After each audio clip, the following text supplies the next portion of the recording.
علیہ وسلم سے قیامت کے بارے میں پوچھنے آئے تو آپ صلی اللہ علیہ وسلم نے فرمایا قیامت کا علم صرف اللہ کو ہے، لیکن ہاں میں اس کی کچھ نشانیاں تمہیں بتا سکتا ہوں۔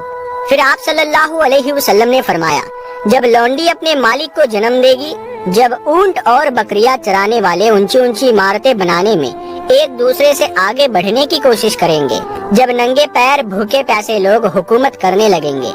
جبرائیل علیہ السلام نے پھر پوچھا یا رسول اللہ یہ ننگے پاؤں اور بکریوں کے چرواہے کون ہے؟ تو آپ صلی اللہ علیہ وسلم نے فرمایا اس سے مراد عرب ہے۔ امام قرطبی رحمت اللہ تعالی علیہ فرماتے ہیں کہ اس کا مطلب یہ ہے کہ پہلے جو لوگ گاؤں دیہات میں معمولی زندگی گزار رہے تھے وہ بعد میں بڑے بڑے شہروں اور ملکوں پر قبضہ کریں گے، ان کے پاس دولت اور طاقت بہت زیادہ ہو جائے گی، وہ اونچی اونچی مضبوط عمارتیں بنائیں گے اور پھر اس پر فخر کریں گے۔ اب آپ خود دیکھ سکتے ہیں کہ یہ نشانیاں کس قدر پوری ہو رہی ہے۔ دوستو قیامت کی نشانیوں میں سے ایک بہت ہی خطرناک نشانی ہمارے پیارے نبی صلی اللہ علیہ وسلم نے بتائی تھی، علم اٹھ جائے گا اور جہالت پھیل جائے گی۔ امام ابن رجب حنبلی رحمت اللہ تعالی علیہ فرماتے ہیں جب نالائق اور جاہل لوگوں کو ذمہ داریاں سونپ دی جائے گی تو سمجھ لو قیامت قریب ہے۔ نبی کریم صلی اللہ علیہ وسلم نے فرمایا جب کام نااہل لوگوں کو سونپ دیا جائے تو پھر قیامت کا انتظار کرو۔ پیارے دوستو کون لوگ لیڈر بن جائیں گے؟ جو کبھی ننگے پاؤں بکریاں اور اونٹ چراتے تھے وہ بعد میں حکومت کرنے لگیں گے، جنہیں علم اور حکمت سے کوئی واسطہ نہیں وہ بڑے بڑے لیڈر اور حکمران بن جائیں گے۔ لوگ اونچی اونچی عمارتیں بنانے پر گھمنڈ کریں گے لیکن دین اور انسانیت تباہ ہوتی جائے گی۔ علم کیسے اٹھے گا؟ یہ سب سے بڑا سوال ہمارے دماغ میں آتا ہے۔ تو حضرت ابو موسیٰ اور حضرت عبداللہ بن مسعود رضی اللہ تعالی عنہما فرماتے ہیں کہ نبی کریم صلی اللہ تعالی علیہ وسلم نے فرمایا قیامت سے پہلے ایک وقت آئے گا جب علم ختم ہو جائے گا، جہالت پھیل جائے گی اور لوگوں میں خوب قتل و فساد ہوگا۔ حضرت انس رضی اللہ تعالیٰ عنہ فرماتے ہیں کہ نبی کریم صلی اللہ تعالیٰ علیہ وسلم نے فرمایا علم اٹھ جائے گا، جہالت عام ہو جائے گی، شراب کھلے عام پی جائے گی اور زنا عیاشی عام ہو جائے گی۔ یہ سب قیامت کی نشانیاں ہیں۔ حضرت ابو ہریرہ رضی اللہ تعالیٰ عنہ فرماتے ہیں کہ نبی کریم صلی اللہ تعالیٰ علیہ وسلم نے فرمایا ایک وقت آئے گا جب اچھے عمل کم ہو جائیں گے، فتنے بڑھ جائیں گے اور قتل و گنڈا گردی بہت زیادہ ہو جائے گی۔ علم تین طریقوں سے ختم ہوگا۔ ابن عربی رحمت اللہ تعالی علیہ فرماتے ہیں کہ علم ختم ہونے کے تین طریقے ہوں گے۔ نمبر 1 گناہوں کی وجہ سے علم دل سے مٹ جائے گا۔ نمبر 2 لوگ قرآن پڑھیں گے لیکن اس پر عمل نہیں کریں گے۔ نمبر 3 جب بڑے بڑے عالم دنیا سے چلے جائیں گے لیکن ان کے علم سے کسی نے فائدہ نہیں اٹھایا ہوگا۔ سوچنے والی بات ہے دوستو، آج آپ خود دیکھ سکتے ہیں کہ یہ ساری نشانیاں ہماری آنکھوں کے سامنے پوری ہو رہی ہے۔ علم کی کمی ہو رہی ہے لیکن جہالت بڑھ رہی ہے، اچھے علماء کم ہوتے جا رہے ہیں اور باتیں کرنے والے بڑھتے جا رہے ہیں۔ لوگ قرآن پڑھتے ہیں لیکن اس پر عمل کرنے والے بہت کم ہیں۔ اب ہمیں کیا کرنا چاہیے؟ علم کو عام کرنا چاہیے اور علماء سے سیکھنا چاہیے۔ صرف پڑھنے سننے کے بجائے اس پر عمل بھی کرنا چاہیے۔ اپنے بچوں اور گھر والوں کو بھی دین کی تعلیم دینی چاہیے۔ اس طرح جن جگہوں سے علماء اٹھ جائیں گے وہاں سے علم بھی اٹھا لیا جائے گا۔ رفع علم اور کثرت کے بارے میں جتنی احادیث بھی آئی ہے ان سے مراد کہ علماء کرام فوت ہو جائے، صرف جاہل لوگ رہ جائیں گے، لوگ انہیں لیڈر بنائیں گے اور خود بھی گمراہ ہوں گے اور وہ دوسروں کو بھی گمراہ کریں گے۔ عبداللہ بن عمر بن عاص فرماتے ہیں کہ میں نے رسول اللہ صلی اللہ علیہ وسلم کو فرماتے ہوئے سنا بے شک اللہ تعالیٰ علم کو راہ راست نہیں اٹھائے گا بلکہ وہ علماء کو قبض کرنے کے ساتھ علم کرے گا۔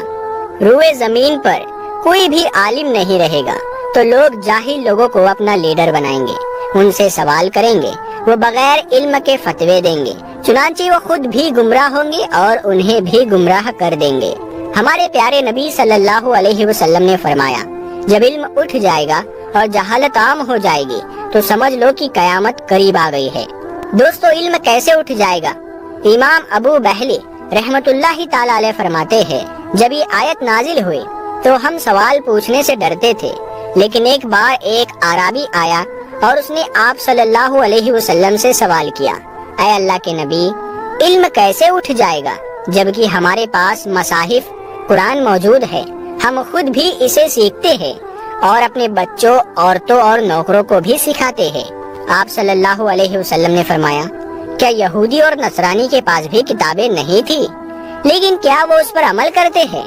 یعنی علم اٹھنے سے مراد یہ نہیں کہ کتابیں غائب ہو جائے گی، بلکہ اس کا مطلب ہے کہ علم والوں کا اٹھ جانا، علماء کا اس دنیا سے چلے جانا۔ دوستو، حقیقت کیا ہے؟ آج ہمارے پاس مصاحف موجود ہے، لیکن ہم اس پر عمل نہیں کر رہے۔ علماء دھیرے دھیرے دنیا سے رخصت ہو رہے ہیں اور جاہل لوگ لیڈر بن گئے ہیں۔ فیصلے علم کی بنیاد پر نہیں بلکہ نفس اور ہوس کی بنیاد پر کیے جا رہے ہیں۔ آج کا دور کیا یہی قیامت کی نشانی نہیں؟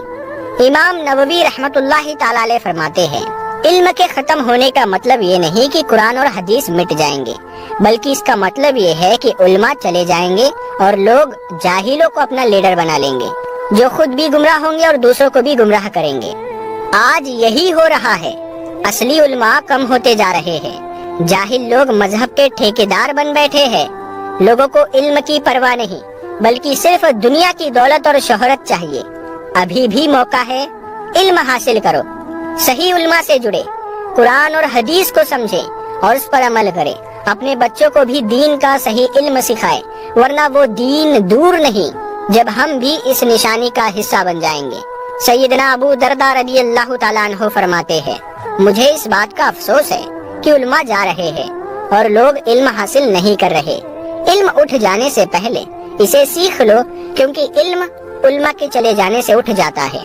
دوستو، اب بھی وقت ہے ہم علم کی طرف لوٹ آئے، ورنہ قیامت کی یہ نشانی پوری ہو جائے گی اور پھر پچھتانے کے سوا کچھ نہیں بچے گا۔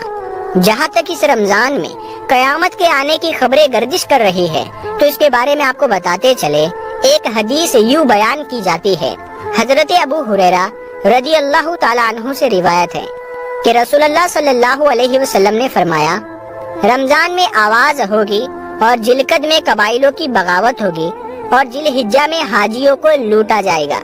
دوسری روایت میں آتا ہے، آپ صلی اللہ علیہ وسلم نے فرمایا، رمضان میں ایک آواز سنائی دے گی، شوال میں شور شرابہ ہوگا اور ذوالقعدہ میں قبائل کی بغاوت کشمکش، اس سال حاجیوں کو لوٹا جائے گا اور مینا میں بڑا کچھ تو خون ہوگا، بہت سے لوگ قتل ہو جائیں گے۔ وہاں اس وقت خونریزی ہوگی جبکہ وہ جمرہ عقبہ میں ہوں گے۔ اس حوالے سے بہت ساری روایت اور بھی آتی ہے، جیسا کہ محمد بن علی رحمت اللہ تعالی علیہ کا قول ہے کہ ہمارے نزدیک دو نشانیاں ہیں جو زمین اور آسمان کی تخلیق سے لے کر آج تک نظر نہیں آئی۔ رمضان کی پہلی رات چاند کو گرہن لگے گا اور 15 رمضان کو سورج کو گرہن لگے گا۔ جب سے اللہ نے زمین اور آسمان کو پیدا کیا ایسا نہیں ہوا۔ یہ بات حقیقت ہے کہ سورج گرہن ہمیشہ چاند کی شروع کی تاریخوں میں ہوتا ہے، جبکہ چاند گرہن ہمیشہ 15 تاریخ کو ہوتا ہے۔ دوستو، یہ بھی عجیب اتفاق ہے کہ اکثر رمضان المبارک میں دنیا کے اکثر علاقوں، خاص کر حرمین شریفین سمیت، جمعہ کی شب 15ویں شب ہو چکی ہے۔ یہ بات بھی اپنی جگہ درست ہے کہ یہ کوئی پہلا موقع نہیں کہ رمضان المبارک میں جمعہ کی شب میں 15ویں شب ہو، اور یہ بات بھی ذہن میں رہے کہ کسی بھی ایسے اتفاق کے بارے میں یقینی طور پر یہ نہیں کہا جا سکتا کہ یہ وہی رمضان المبارک ہے جب تک کہ وہ واقعہ ظہور نہ ہو جائے، اور آگے آنے والی نشانیاں بھی جو کہ حدیث میں بیان کی گئی ہے تصدیق نہ کر دے۔ رمضان المبارک کی نشانیوں سے ریلیٹڈ یہ احادیث ضعیف ہے، مگر ان کی تعداد کثیر ہے، اور چونکہ یہ احادیث کسی عقیدے اور شرعی مسئلہ سے متعلق بحث نہیں کرتی، صرف ان واقعات سے متعلق خبر ہے، لہٰذا ایسے کسی بھی موقع پر ہمیں ان احادیث کو پیش نظر رکھنا چاہیے، اور اگر اس سے ملتے جلتے کسی واقعے کا ظہور ہو جائے، اس سلسلے پر علماء کرام اور اہل علم پر لازم ہوگا اور حقیقت کو جانے اور امت کی صحیح رہنمائی کرے۔ ہماری رائے میں دیکھا جائے تو آپ صلی اللہ علیہ وسلم کا زمانہ جو 1400 سال پہلے گزر چکا ہے وہ بھی قیامت کی نشانیوں میں سے ایک ہی ہے، کیونکہ آپ صلی اللہ علیہ وسلم دنیا کے آخری نبی ہے اور اللہ تعالیٰ نے انسانوں کے لیے اپنی ہدایت بھی تمام کر دی ہے۔ رفتہ رفتہ کر کے قیامت کی کئی نشانیاں پوری ہو چکی ہے اور ابھی تک لا تعداد فتنوں سے اس دنیا کا واسطہ پڑ چکا ہے۔ بالکل اسی طرح اگر رمضان میں چیخ والی روایت میں کوئی صداقت ہے تو یقینی طور پر وہ رمضان دنیا کا آخری رمضان ہوگا، اسی لیے یقینی طور پر نہیں کہا جا سکتا کہ وہ رمضان 2025 کا ہی رمضان ہوگا۔ ہماری رائے ہے کہ علماء کرام کو اس معاملے میں عوام کو باخبر کرنا چاہیے۔ باقی دوستو، آپ کو بھی دعوت فکر دی جاتی ہے کہ اپنی زندگیوں میں ہم نے اور آپ نے اپنے پیارے نبی صلی اللہ علیہ وسلم کی بتائی گئی نشانیوں کو دیکھ لیا، اسی لیے ہم ہر دم اور ہر پل آخرت کی تیاری میں لگے تاکہ ایک دم سے کسی فتنے کا شکار اس طرح سے نہ ہو جائے کہ زندگی کی مہلت ختم ہو جائے اور توبہ کا موقع نہ ملے۔ دوستو، جاتے جاتے آپ کو قیامت کی چند نشانیوں کے بارے میں بتاتے چلے۔ قیامت کی جن نشانیوں کے بارے میں آپ صلی اللہ علیہ وسلم نے بتایا ان میں سے یہ بھی ہے کہ جانور انسانوں سے کلام کریں گے۔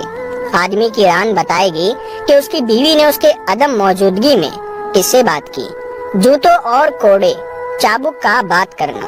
حضرت ابو ہریرہ فرماتے ہیں کہ آپ نے صبح کی نماز پڑھ کر لوگوں سے متوجہ ہو کر فرمایا، بنی اسرائیل میں ایک آدمی بازار میں گائے ہانک رہا تھا۔ بنی اسرائیل میں ایک آدمی بازار میں گائے ہانک رہا تھا۔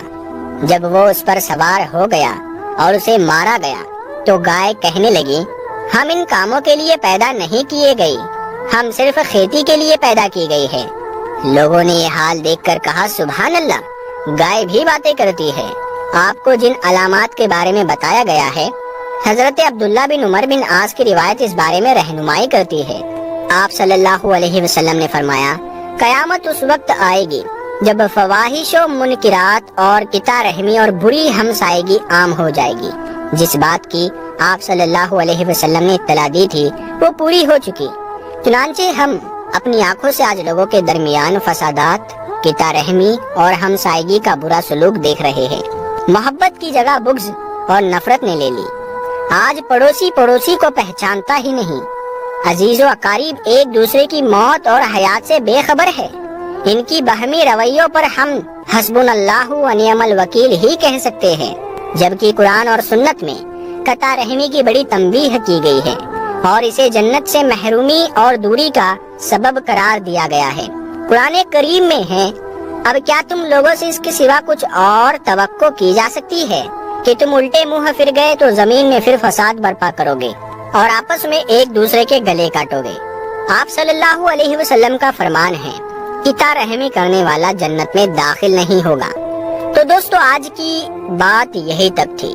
اگر آپ کو یہ ویڈیو پسند آیا ہو تو اسے لائک اور شیئر کریں، اور اگر آپ ہمارے چینل پر نئے ہیں تو سبسکرائب کرنا نہ بھولیں۔ اللہ سے دعا ہے کہ ہم سبھی کو صحیح راستے پر چلنے کی توفیق دے اور ہماری محنت کو قبول کرے۔ اگلے ویڈیو میں ملیں گے انشاءاللہ، تب تک کے لیے اللہ حافظ۔